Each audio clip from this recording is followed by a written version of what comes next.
YouTube, what it does. It's your main man, CJ, Big CJ, out here cruising in these Fort Worth, Dallas streets, man. Something just came on my heart, came over my heart. No Diddy, super pause, wow, that's crazy. But I want to share a message with you all this morning, and it's something I think everyone could benefit from. This video, man, is going to be entitled something about healing, but I'm going to go ahead and get into it, man. Be sure to hit that like. Be sure to share this video. Be sure to subscribe if you haven't already. I really appreciate all you guys supporting, and ladies too. But I want to talk about, man, the importance of healing in your life.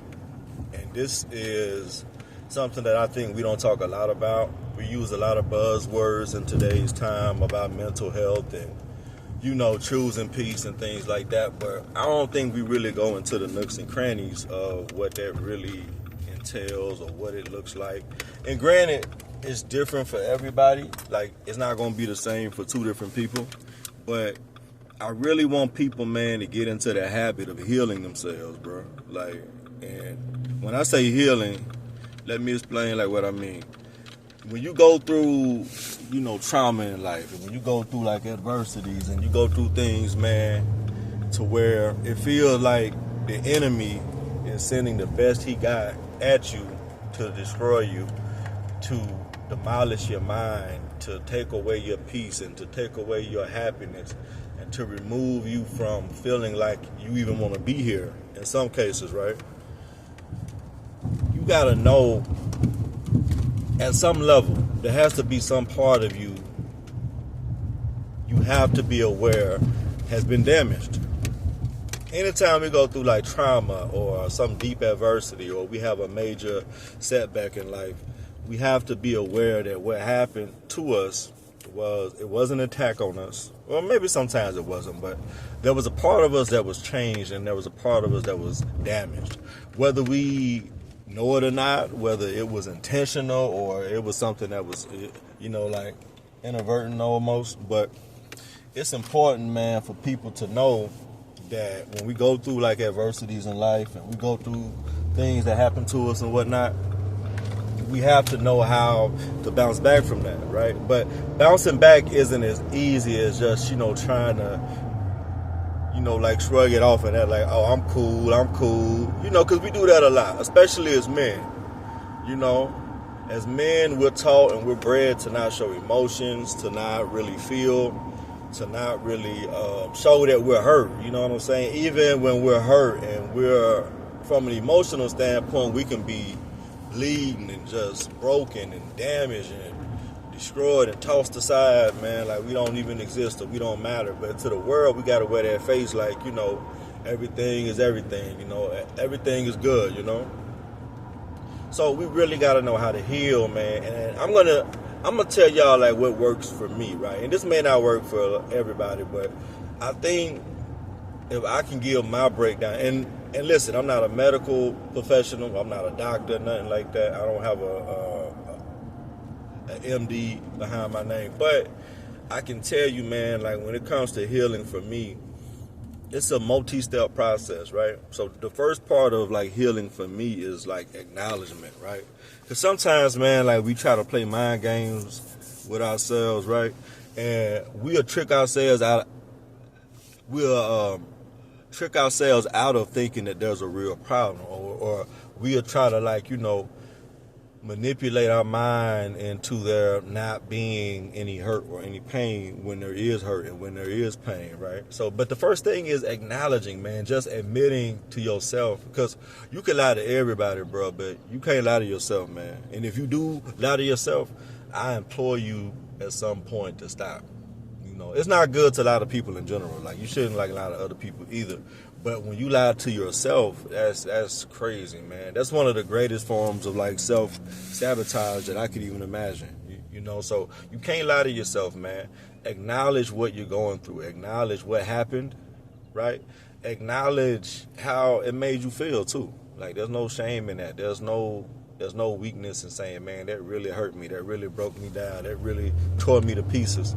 You know what I'm saying? Even if you don't tell nobody else, even if you just write it down on a sheet of paper and burn it, or even if you gotta just sit down with yourself, at home, or even if you gotta like cut the radio off and just have a thought to yourself while you drive and you out and about taking care of your errands, But admit, man, this really hurt. This really sucks, you know what I mean?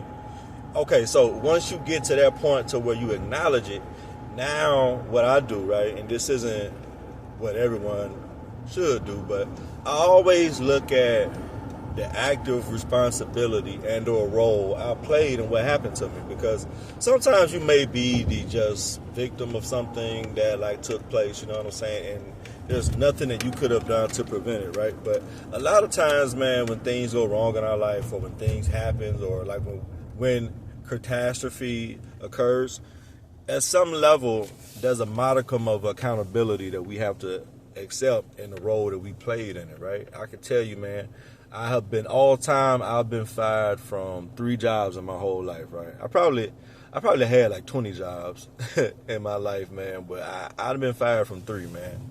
Well, not 20, maybe 15 jobs I've had, but I've been fired from 3 jobs, man. And I can tell you, man, at some level, at every job, it's almost like I knew the writing was on the wall before it happened. You know what I'm saying? People start acting funny. People start treating you different. You start not getting invites to meetings and stuff, like, your Microsoft Outlook or your Gmail, like, depending on what your company use, or start acting kind of weird towards you, right? For my people that work remote, you may start having like remote issues and things like that. You're like, wait a minute, they don't like me anymore, or they don't rock with me no more, right? But there was a role that I played in each and every one of those type of situations. It wasn't just something. Well, no, one job, it really was just they were doing company layoffs, and I was in the guillotine of, you make too much money and we're going to go ahead and get rid of you instead of having to pay you more, and we'll bring somebody else in that we don't have to pay a lot of money to. So, but the other 2, I most certainly played roles into those type of scenarios, man. Whether that's me coming to work late, whether that's me, not kowtowing to certain, like, policies and practices of the company, whether that's me being a little too ambitious and taking on more roles at one time than I could handle, trying to climb the ladder, and ended up, shooting myself in the foot, because I wasn't able to do 3 jobs at one time, a lot of things, right? So I try to analyze what role I played in what happened, like, what did I do? You know what I mean? And what this does right here, I'm going to tell you, man, this right here, this second step, right, once you get past the acknowledgement, this is the accountability. This is when you look at what you did, the part you played in it. How did you set the weather up to affect you in this way, right? What did you do to alter or change the climate of your reality, And this is hard to do sometimes, man, because, sometimes if you get fired from a job, or, something crazy happened to you, someone do something disrespectful to you, you know what I'm saying? It's so easy to, like, point the finger, right? But if we get into the habit of pointing the thumb, the thing about this action that's so liberating and so freeing is that it puts you in control of your life and all of your circumstances and your situations, right? When you make it a normality to blame other people and other situations, you are absolving yourself of autonomy, and you're taking all of the responsibility away from you. So you're saying, this is why this happened, or this is because of someone else, you know what I mean? So you're giving all the power and the credit in your life to somebody else. And anytime you do that, and it becomes normal to you to do that, it's very easy for you to sidestep the responsibility being on you, right? And that takes away your power. That takes away your control, right? So don't try to be the person who, if something happened to you, every single component was someone else's fault. Or, oh, they don't like me, or they don't, they racist, or they're sexist, or they're, we love to throw these buzzwords out and in 2025 with zero context and zero proof, right? So I look at the role I played in it, right? And your side, I'm gonna give y'all this here as a bonus gift too, before I get to the last one. The beauty of accountability, man, is that you really can't address what nobody else did. You really can't, because I'm gonna go to the flip hand side. If someone else, let's just say someone else did you wrong. They did something dirty to you, they did something foul to you, they disrespected you, they played with you, they was just on some enemy type shit, right? If it's not something that you could really take to court and have a ground to stand on from a legality standpoint, right? You really got to charge it to the game when it comes to other people, because there's nothing you can do to control other people. There's nothing on God's green earth you can do to dictate, control how other people think, act, maneuver, perform, how they respond, right? So if you're getting bullied by someone at your job, or, you was good to this woman or this man and they ended up, dogging you out or cheating on you, or just waking up one day, some of you guys are like married and you're going through a divorce right now. Your wife just woke up one day and said, man, I really think the grass is greener on that other side. So I'm going to go ahead and sign them papers. You know what I'm saying? And there could be a plethora of like reasons as to why. That's not my point. My thing is, you can never blame other people from the standpoint of where you waste time and energy trying to conceptualize or understand why people do what they do. People themselves don't know why they do what they do, right? So trying to understand a person who is a liar, trying to understand a person who is a manipulator, trying to justify the behaviors and actions of a narcissist, bro, it's a wasted effort. The only thing you can do, man, is worry about what you can control. And the only thing in this world you can control is you. That's it. I don't care if you're married, I don't care if you have like children, you can't control your children, man. You can rear them, you can guide them, you can try to, give them the discipline when they fall short and give them the proper instruction. You could be married, bro. You know what I'm saying? You done gave this woman a ring. You done, paid this woman expenses and provided for her and given her protection and, made her feel safe. You don't control that woman, bro. That woman has the free will, the autonomy to wake up and feel however she feels and make whatever decision she want to make. You could be a top performer at your employer. You could be the first person to work, last person out every day. You could generate them hundreds of thousands or millions of dollars. You don't dictate how that company respond to you being on a chopping block if they lose like revenue. If they're not able to pay for their overhead and you're on the chopping block, it don't matter how hard you work or how dedicated you are to the company. You know what I'm saying? Because if that company, if it's in that business best interest to let your ass go, guess what they're going to do? See ya. They going to get your ass up out of here. You know what I mean? So you got to have that mindset. And listen, when it happens, this is all I'm trying to tell y'all. When it happens, don't be bitter about it. Don't be upset about it. Don't be mad at you because you got fired. Or don't be mad at you because your girl left you or your wife cheated on you and stuff. Or, you had some money and you did something stupid with it and you lost it, bro. Don't try to blame other people for that. Only when it comes to all your problems and all your troubles in life, try to only see what you did. Only blame yourself. And sometimes it's not about blame. You ain't really got to blame nobody per se. But try to see what role you play and learn from it. Don't just go through all of that work for no reason. Try to learn from it, man. Try to grow from that.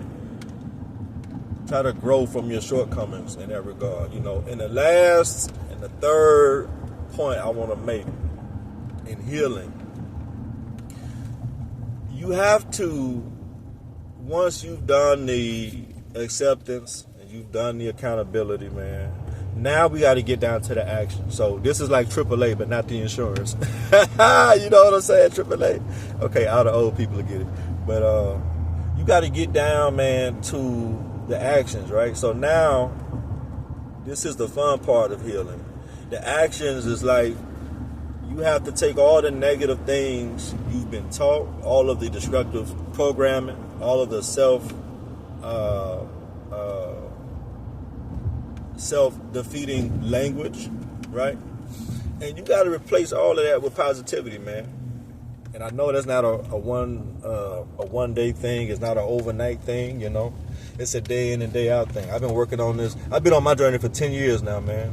10 years. I'm 35 years old, and I've been on my journey for about 10 years now.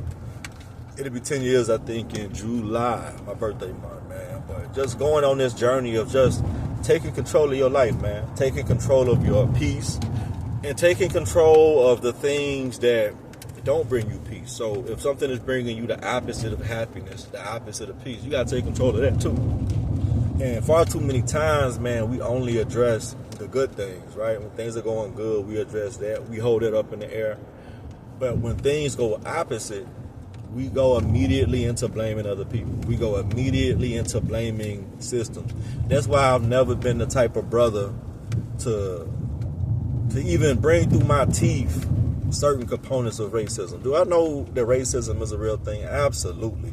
Do I know that there are people out here who are extremely prejudiced against black people and against Hispanic people and against white people? Sure, you bet. You bet. But at the same time, I don't believe in white supremacy. I don't believe that there's this white boogeyman that wakes up in the morning and makes it his mission to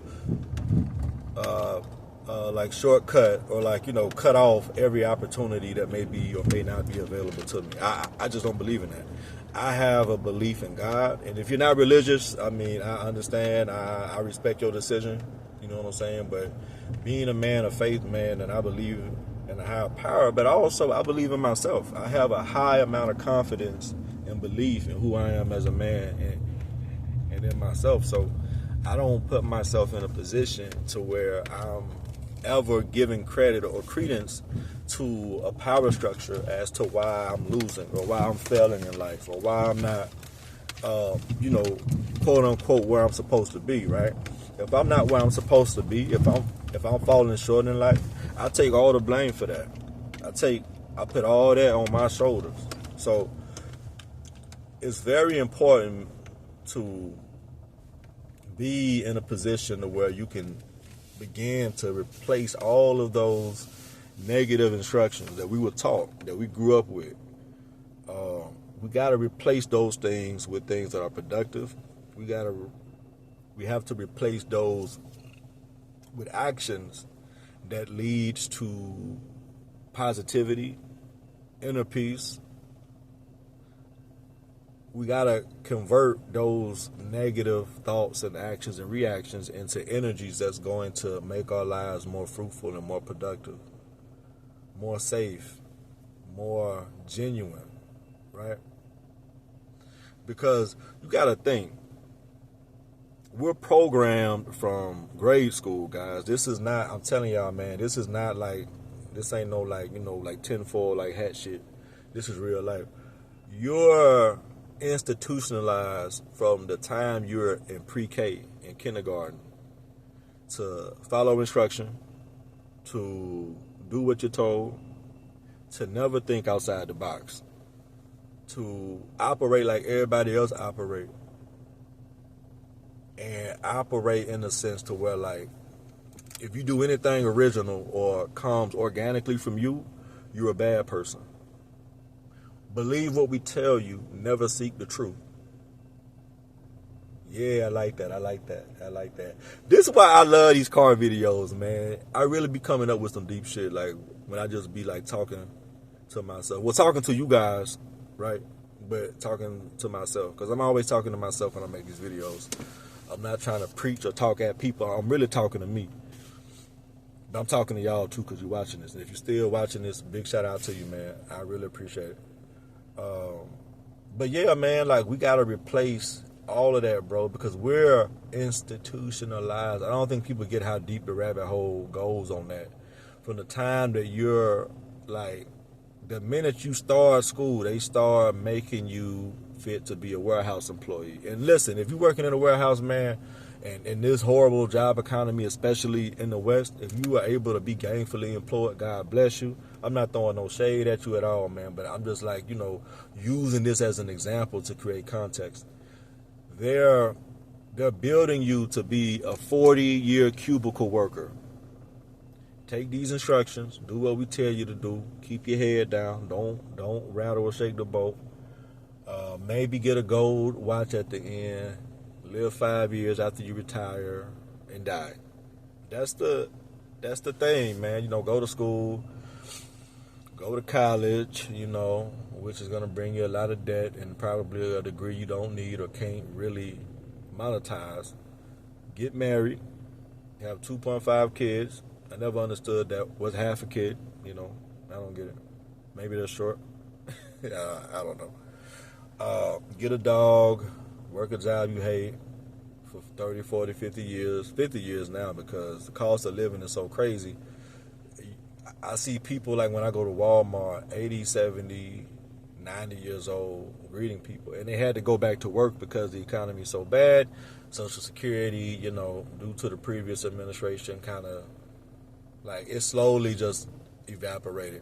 By the time my generation is like at retirement age, I don't even think there'll be a Social Security. So it's imperative, man, that you do something to build your finances up while you're young, or even right now from where you are, build your finances up so you don't have to rely on Social Security. You know what I'm saying? And if you're already at retirement age, I'm sorry, man. You have to keep working to try to figure something out.